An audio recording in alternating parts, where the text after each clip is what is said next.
यह फिल्म एक American crime drama है। इसे डायरेक्ट किया था टॉमी ओवेयर ने।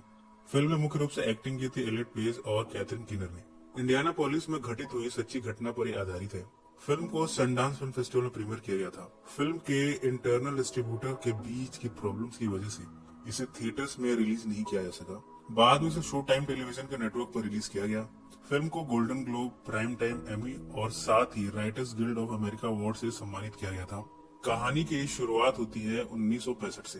पहले हमें एक मेले का सीन दिखाया जाता है। यहाँ सिल्विया है और जेनी है।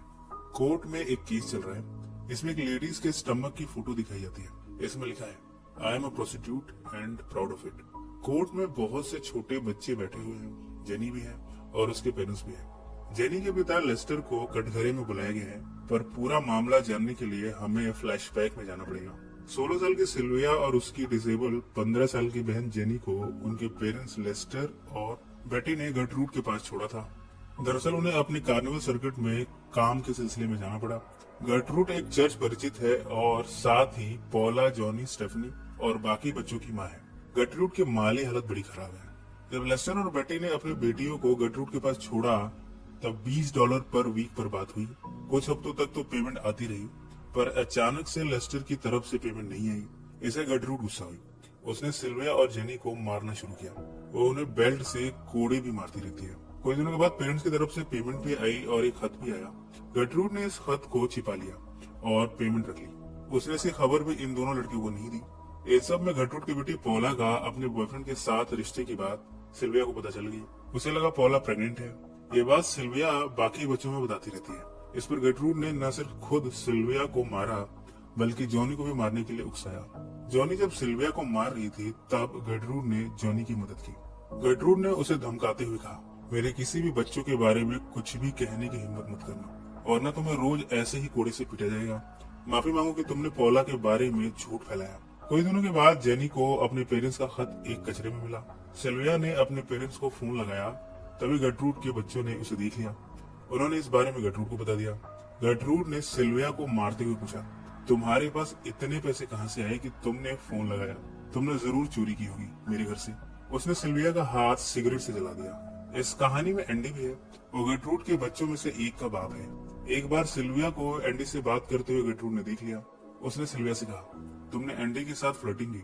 आज के बाद एंडी के करीब जाने की भी कोशिश मत करना, मैं तुम्हारा इसे बुरा हाल करूंगी। गर्टरूड ने उसे फिजिकली अब्यूज भी किया।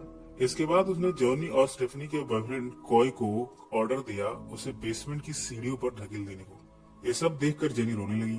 गर्टरूड ने उसे कहा, तुम्हारी बहन के साथ तब तक ऐसा होता रहेगा जब तक वो सुधर नहीं जाती।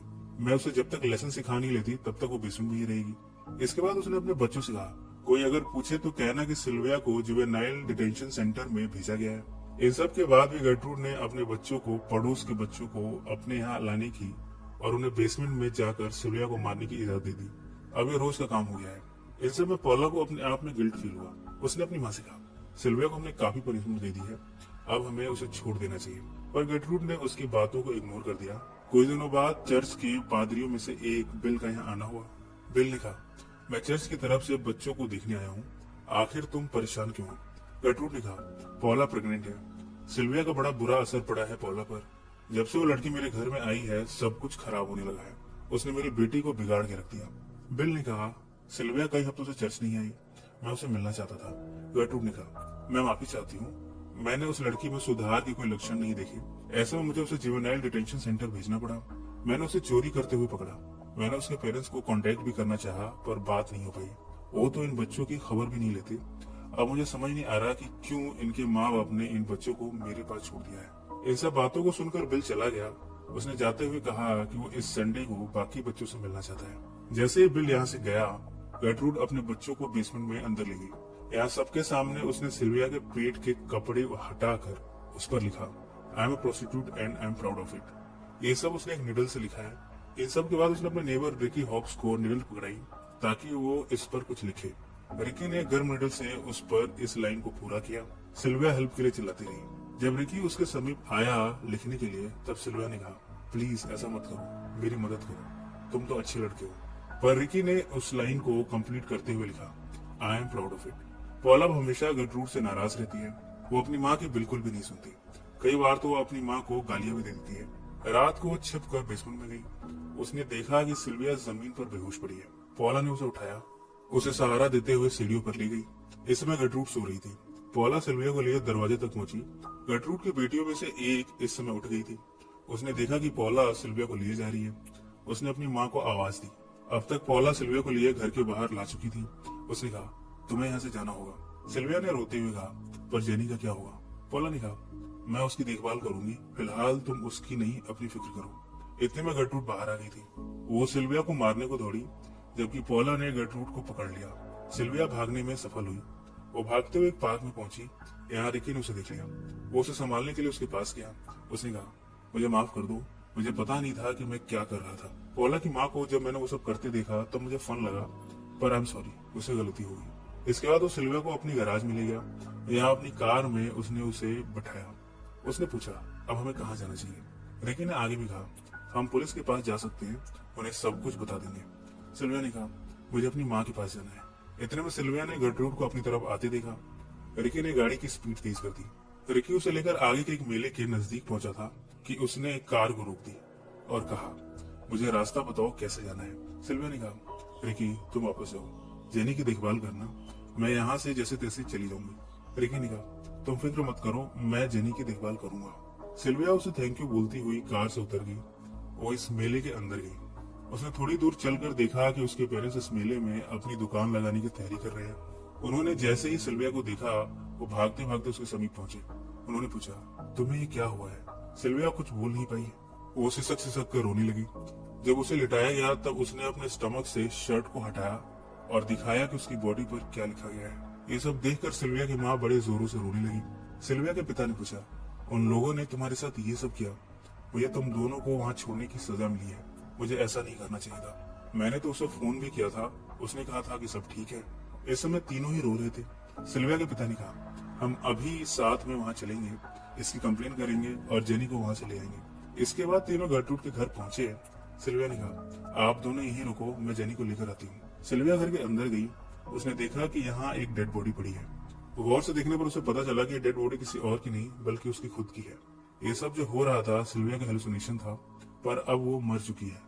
यहाँ स्टीफनी और रिकी सिल्विया को उठाने की कोशिश कर रहे हैं, पर अब वो उठने वाली नहीं।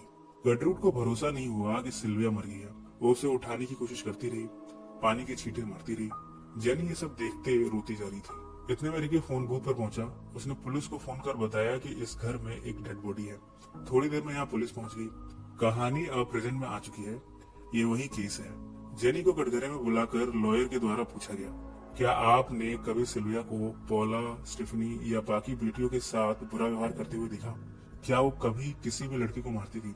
जेनी ने सारे सवालों का जवाब ना में दिया। लॉयर ने पूछा, आपकी बहन के साथ इतनी हिंसा हुई, आपने कभी पुलिस को फोन क्यों नहीं किया? जेनी ने कहा, मैं डरती थी। मुझे गर्ट्रूड ने डरा दिया था कि अगर मैंने किसी को भी फोन किया तो मुझे और सिल्विया को जान से मार देंगे। लॉयर ने कहा, आप आसपास पड़ोस में किसी और से बात कर सकती थी। इस पर जेनी ने जवाब दिया, मैं डरी हुई थी, मैं कुछ नहीं कर पाई। मेरी बहन सिल्विया भी डरी हुई थी। उसने मुझसे कहा था कि मैं किसी से न बताऊं और मैंने उसकी बात मान ली। काश मैंने ऐसा ना किया होता तो शायद मेरी बहन जिंदा होती। ये कहकर वो रोने लगी। गर्ट्रूड को कटघरे में बुलाया गया। लॉयर ने पूछा, आपकी मेंटल कंडीशन इन सब के दौरान कैसी थी? गर्ट्रूड ने कहा, काफी अपसेट और इमोशनल। लॉयर ने पूछा, इस बात का क्या मतलब है? गर्ट्रूड ने बताया, जब घर में इतने सारे बच्चे हों, सब चिल्ला रहे हों और मैं अकेली सबको संभाल रही हूँ, तो अपसेट होना और इमोशनल होना लाजमी है। लॉयर ने आगे भी पूछा, तो आपने इसमें क्या दवाई ली? गर्ट्रूड ने कहा, मैंने फेनोबार्बिटल सल्फेट लिया था, कोरिसिडीन लिया। मैंने अपने आप की देखभाल करने की भरपूर कोशिश की क्योंकि मैं डॉक्टर के पास जाना अफोर्ड नहीं कर सकती थी। लॉयर ने पूछा, सितंबर के फर्स्ट वीक में आपकी मेंटल और फिजिकल कंडीशन कैसी थी? गर्ट्रूड ने कहा, मैं काफी डिस्टर्ब थी। मेरे बच्चे, पड़ोस के बच्चे आपस में लड़ते रहते थे। मेरे बच्चे सिल्विया से लड़ते रहते थे और तो और पड़ोस के बच्चे भी आकर सिल्विया को मारते रहते थे। मैं तो बहुत रोकती थी पर बच्चे मेरी सुनते ही नहीं थे। लॉयर ने कहा, तो आपने ये सब देखकर कुछ तो किया होगा? गर्ट्रूड का जवाब था, मैं उन दिनों बेड से उठ ही नहीं पा रही थी, मैं भला क्या कर सकती थी? लॉयर ने आगे भी कहा, मतलब आपने कुछ नहीं किया? और उस लड़की की बॉडी पर वो लिखने के निशान कैसे हैं? उसकी बॉडी पर इतने सारे जख्म कैसे बने? गर्ट्रूड ने कहा, ये सब मुझे नहीं पता। लॉयर ने आगे भी पूछा, क्या आपने जेनी, उस छोटी बच्ची की गवाही सुनी? क्या आपने अपने ही कुछ बच्चों की बातें सुनी जिन्होंने कहा कि आप सिल्विया की बॉडी की ब्रांडिंग कर रही थी? क्या ये सब झूठ बोल रहे हैं? क्या आपके पड़ोसी बच्चे का ये कहना कि आपने माचिस और धूम्रपान के पदार्थ से सिल्विया को जलाने की कोशिश की, उसकी बॉडी पर उन गर्म पदार्थों को चुभाया? पेड्रो ने कहा, ये सब झूठ बोल रहे हैं, बच्चे तो झूठ बोलती हैं, ये सब डरे हुए हैं इसलिए कुछ भी बोले जा रहे हैं। लॉयर ने गटरूड से पूछा, क्या आप भी डरी हुई हैं? गटरूड ने कहा, जब से इतने सारे बच्चों को संभाल रही हूँ मैं तो तब से डरी हुई हूँ। इसके बाद हमें जूरी का फैसला सुनाया जाता है। गटरूड को फर्स्ट डिग्री मर्डर का दोषी पाया गया, उसे उम्र कैद की सजा हुई। सिल्विया की माँ को रोते देखकर लेस्टर ने उसे संभाला। इस समय गटरूड के सारे बच्चे रो पड़े अपनी माँ को जेल जाते हुए देखकर। इसके बाद हमें बैकग्राउंड में सिल्विया की आवाज सुनाई देती है। उसने कहा, यह ट्रायल 24 घंटे तक चला, इस केस को बहुत अटेंशन मिली, कई मैगजीनों में इसे छापा गया, पर अब लोगों ने उन बातों पर गौर करना शुरू कर दिया जिसे वो इग्नोर करते रहते थे। पॉला को भी क्राइम करने में मददगार पाया गया और उसे भी 2 साल की सजा हुई। उसे एक बच्ची हुई जिसका नाम उसने गटरूड रखा। जॉनी को भी सजा हुई, वो यंगेस्ट कैदी बना इंडियाना स्टेट के इतिहास में। रिकी को भी मैनस्लॉटर का गिल्टी पाया गया। 21 साल की उम्र में उसकी मौत हो गई लंग कैंसर से। एक और पड़ोसी बच्चे कोई को भी 2 साल की सजा हुई। मुझे नहीं पता कि बाकी लोगों के साथ क्या हुआ, पर मेरे माता पिता और मेरी बहन रोड पर आ गए थे। उन्होंने गरीबी में जेनी को लॉयर के पास छोड़ दिया। उस लॉयर ने मेरी बहन का पालन पोषण किया। मेरी बहन बाद में अपने पैरों पर खड़ी हो गई।